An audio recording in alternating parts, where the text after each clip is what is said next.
ప్రజల యొక్క అభ్యున్నతి కోరేటటువంటి ప్రభుత్వాలు రావాలన్నా, ప్రజలు కోరుకున్నటువంటి ప్రతినిధులు రావాలన్నా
ఏర్పడి అక్కడ ప్రతిజ్ఞ తీసుకొని మనము అక్కడ మనం ఆడికి డిస్పాచ్ చేస్తాం. మనము మన సార్ ఆల్రెడీ వచ్చేసిండు, అడిషనల్ సార్. ఒక్క నిమిషంలో మనం స్టార్ట్ చేస్తాం.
మన రాజ్యాంగాన్ని కల్పిస్తుంది.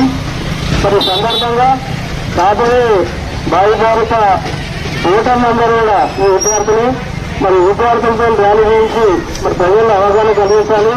ఈ అవగాహన కలిగించడం వల్ల సో ఈరోజు 14th నేషనల్ ఓటర్స్ డేను దేశవ్యాప్తంగా సెలబ్రేట్ చేస్తున్నాం.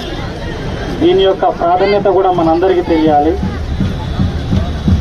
1950 జనవరి 25వ తారీఖు నాడు భారత ప్రభుత్వం జాతీయ ఎలక్షన్ కమిషన్ను ఏర్పాటు చేయడం జరిగింది. అయితే గతంలో 18 years కంప్లీట్ అయి ఉండి కూడా అనేక మంది ఓటర్లుగా నమోదు కాకపోవడం అనేది, ఆ లోటు అనేది ఎప్పుడు ఉండేది.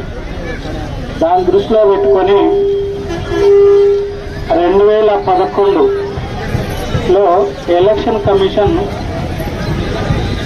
జనవరి 25 నుంచి ఒక స్పెషల్ ప్రోగ్రాం లాగా ఏర్పాటు చేసి 18 years కంప్లీట్ అయిన పత్రులను చేపట్టాలనే మంచి సంకల్పంతో నేషనల్ ఓటర్స్ డేను మనం ఒక పండుగ వాతావరణంలో సెలబ్రేట్ చేసే విధంగా కేంద్ర ఎలక్షన్ కమిషన్ ఏర్పాటు చేయడం జరిగింది.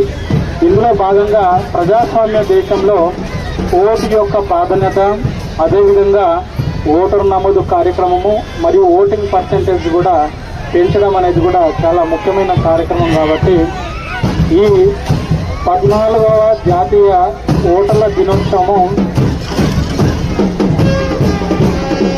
ఏంటంటే nothing like voting, I vote sure. అంటే ఓటింగ్ కన్నా మించింది ఏమి లేదు, కంపల్సరీగా నేను ఓటేస్తాను అనే కాన్సెప్ట్ తోటి ఈ సంవత్సరము మనం జాతీయ నేషనల్ ఓటర్స్ డేను సెలబ్రేట్ చేస్తున్నాము. ఇందులో భాగంగా మన అందరం కూడా ఈ లాస్ట్ 2011 నుంచి sweep activities, systematic voters education, అదేవిధంగా ఎలక్ట్రల్ పార్టిసిపేషన్ కూడా, ఎడ్యుకేషన్ ఏ విధంగా అవసరం ఉందో వాళ్ళ యొక్క పార్టిసిపేషన్ కూడా ప్రజాస్వామ్య దేశంలో చాలా అవసరము. గత లాస్ట్ ఎలక్షన్ నాటికి, అసెంబ్లీ ఎలక్షన్ నాటికి మనం చూడగలిగితే 2,36,625 మనకు ఓటర్స్ ఉంటే, నిన్న డ్రాఫ్ట్ పబ్లికేషన్ చేసినప్పుడు ఫోటో ఎలక్టరల్ రోల్స్ పబ్లిష్ చేసే నాటికి 2,38,800, అంటే దాదాపుగా 2,200 ఓటర్లు అప్పటికే పెరిగి ఉన్నారు. ఇంకా మనం రేపు 8వ తారీఖు, లాస్ట్ జనవరి 22వ తారీఖు, 1 జనవరి నాటికి 18 years కంప్లీట్ అయ్యే వాళ్ళకు ఓటర్స్ మనం రేపు ఫిబ్రవరి 8 నాడు ఫైనల్ పబ్లికేషన్ చేయబోతున్నాము. ఇప్పటికీ మనకు దాదాపుగా ఒక 4-5 వేల ఓటర్స్ కూడా పెరిగే అవకాశం ఉంది. సో మనకు ప్రజలందరికీ కూడా, స్టూడెంట్లందరికీ కూడా చైతన్యం పరచడం అనేది ముఖ్య ఉద్దేశము. ఇందులో భాగంగా ఏంటంటే మన ఎలక్షన్ కమిషను గతంలో సంవత్సరానికి ఒక డేట్ ఉండేది, క్రైటీరియా. ప్రతి జనవరి 1 అనేది 18 సంవత్సరాలు నిండిన వ్యక్తులకు మాత్రం ఉండేది.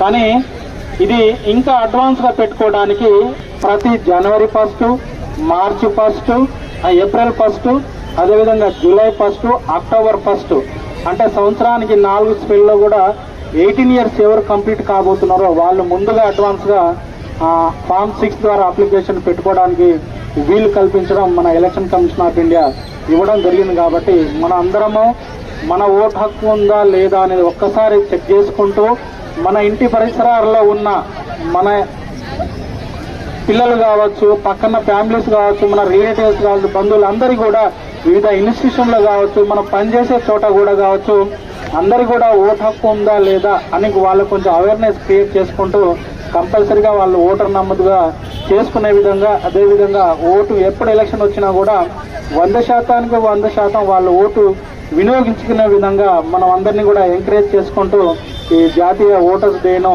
దిగ్విజయంగా పరుస్తూ ఈ కార్యక్రమంలో వచ్చిన ప్రతి ఒక్కరు, ఎస్పెషల్లీ బిఎల్ఓస్, స్టూడెంట్లు, మన మున్సిపల్ గ్రామ ప్రజలందరూ, ప్రజాప్రతినిధులు, అధికారులందరూ కూడా, అండ్ ఈ కార్యక్రమాన్ని కూడా దిగ్విజయంగా అరేంజ్ చేస్తున్న మన తహసీల్దారు, ఎంపీడీఓ, ఎంఈఓ గారు, మన కమిషనర్ గారు, అదేవిధంగా జూనియర్ కాలేజ్ లెక్చరర్ గారు, అదర్ ప్రిన్సిపాల్ గారు, ఆల్ మన ప్రెస్ మిత్రులందరికీ కూడా పేరు పేరున నమస్కారాలు తెలుపుకుంటూ ఈ కార్యక్రమంను ఉద్దేశించి కూడా మనం ఇంకా మోర్ పబ్లిసిటీ ఇవ్వగలిగితే పబ్లిక్ అందరూ కూడా ఏమన్నా మిస్సింగ్ లేకుండా 18 years కంప్లీట్ అయిన వాళ్ళు ప్రతి ఒక్కరు కూడా ఓటర్గా నమోదు చేసుకునే విధంగా మంచి సంకల్పంతో మంచి పబ్లిసిటీ ఇచ్చి వాళ్ళు అదే రీతిలో రేపు ఓటరుగా ఓటు నమోదు చేయించుకోవడంతో పాటుగా వాళ్ళ పార్టిసిపేషన్, ఓటింగ్లో కూడా పార్టిసిపేషన్ అయ్యే విధంగా మీరందరూ కూడా పబ్లిసిటీ చేస్తూ ఈ కార్యక్రమాన్ని సహకరించవలసిందిగా అందరినీ ఇంకో మారు కోరుకుంటూ ముగిస్తున్నాను. అయితే దీనికి ముందు కూడా ఒక ఎలక్షన్ కమిషన్ మనకు ప్రతిజ్ఞ ఒకటి ఉంది, ప్లెడ్జ్. ఈ ప్లెడ్జ్ తోటి ఈ కార్యక్రమాన్ని మనం ముగిద్దాము.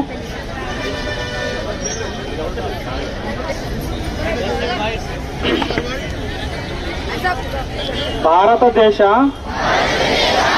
పౌరులమైన మేము ప్రజాస్వామ్యంపై విశ్వాసంతో మన దేశ ప్రజాస్వామ్య సాంప్రదాయాలను స్వేచ్ఛాయుత, నిష్పక్షపాత, ప్రశాంత ఎన్నికల ప్రభావాన్ని నిలబెడతామని మతం, జాతి, కులం, వర్గం, భాష లేదా ఎటువంటి ఒత్తిడులకు ప్రభావితం కాకుండా ప్రతి ఎన్నికల్లో నిర్భయంగా ఓటు చేస్తామని ఇందు మూలంగా ప్రతిజ్ఞ చేస్తున్నాము. So thank you. Last election లో కూడా మనం చూడగలిగితే మన పర్సెంటేజ్ సుమారుగా 82% ఓటింగ్ పర్సెంట్. ఈసారి కూడా ఇంకా ఎక్కువ మొత్తంలో మనం అందరం కూడా ఎవరు మిస్సింగ్ లేకుండా ఓటర్ నమోదుగా చేయించుకుంటూ ఓటింగ్ లో కూడా పార్టిసిపేట్ అయ్యే విధంగా అందరం కూడా ఈ కార్యక్రమాన్ని దిగ్విజయం చేయాలని కోరుకుంటున్నాను.